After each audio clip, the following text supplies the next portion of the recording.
Musumbi Dr. William Ruto niwatongoesya kyathi kya kutania Sikuku ya Jamhuri kiwanzani cha Uhuru Gardens musyini wa Ilovi muthenya wa nthi ya Kenya itaniaa ila yesumbikie vala Kenya yina myaka 61 kuma yeesumbika. Ivindani ya kutania Sikuku musumbi niwakulya Kenya maikaleelya muikiio ayathana kana maundu nimekuendeea kwaila vamwe na kuthea kwa ngalama ya myaka maikimuli nukutwelesya.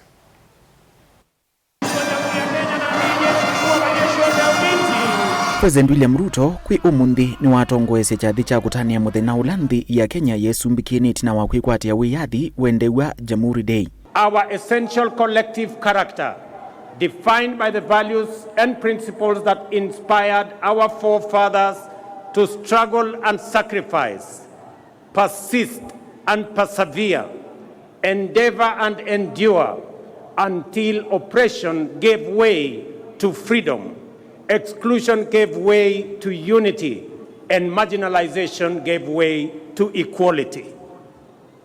We remember that our nation was born from the painful sacrifice and tireless, often lonely, and grueling efforts of men and women driven by the conviction that their sweat, tears, and blood were a worthy price to pay for ushering millions of their brothers and sisters from the dark, cold nights of imperial brutality into the warm daylight of freedom.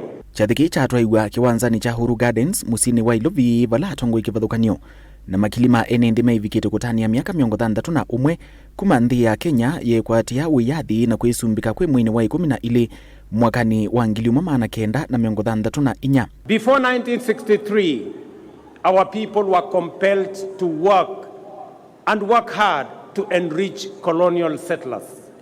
After 1963, our people labored by choice to provide for their families and build our great nation. Before 1963, education, health, and personal security were privileges reserved for the colonial elite. After 1963, they became the right of all citizens of our republic. Before 1963, African people existed to be seen and not to be heard. After 1963, we reclaimed our inalienable sovereignty to its fullest extent. Ndini wa uneni wake President Ruto ni wamenda akenya maikatete kwasya muikiio wa kana maundu nimekuendeea na kwaila.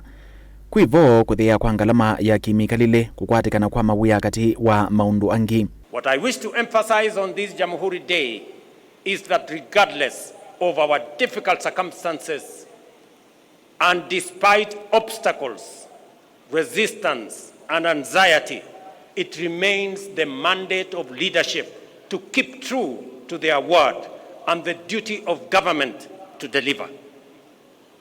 We have every intention to fulfill our commitments and are at the point where the past projects are successfully entering maturity.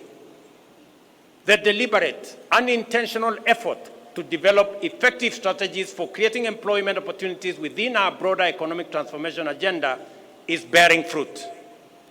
From the current numbers, it is clear that employment opportunities, whether domestic, international, or online, will increase significantly in the coming days. Naomba nichukue fursa hii tumkaribishe Mheshimiwa Adama Barrow, Rais wa Jamhuri ya nchi ya Gambia. Nake President wa nthi ya Gambia Adama Barrow ula eyumwe kati wa aini manda ya kyathini kii nake ni wakathi ya matambia la nthi ya Kenya ivikiite maunduni maki maendeeo. Today, Kenya remains an important powerhouse and a key player on the continent's integration agenda. The lesson is that Africa has to be similarly determined to rise and shine as a touring global force. As Kenyans, your diplomatic journey has earned your nation a respected voice in matters affecting our continent and beyond. The strive you have made in addressing issues of climate change, trade, peace, security, and development have set an acknowledged precedent for emulation. no nthini wa kyathi vala nake gavana wa kaunti Ilovi Johnson Sakaja waumbula kana vena mivango ya kwambia kunenga malelo kivathukanio kaunti-ini ya Ilovi masitwa maaini kana asanii kivathukanio tanzia imwe ya kuonania ndai yakwo na kutambua wia musio ula matethasya. We shall be honoring our artists by renaming some of the roads, and I've spoken to Mheshimiwa Jalas. Our county assembly has dealt with it. For instance, Isa, one of the roads in South Sea, shall be renamed after the great hero Isa, whose brother has performed here today. Bilivoti ya vilingu wa mauvo, yanitoa Mike Muli Wanyamai.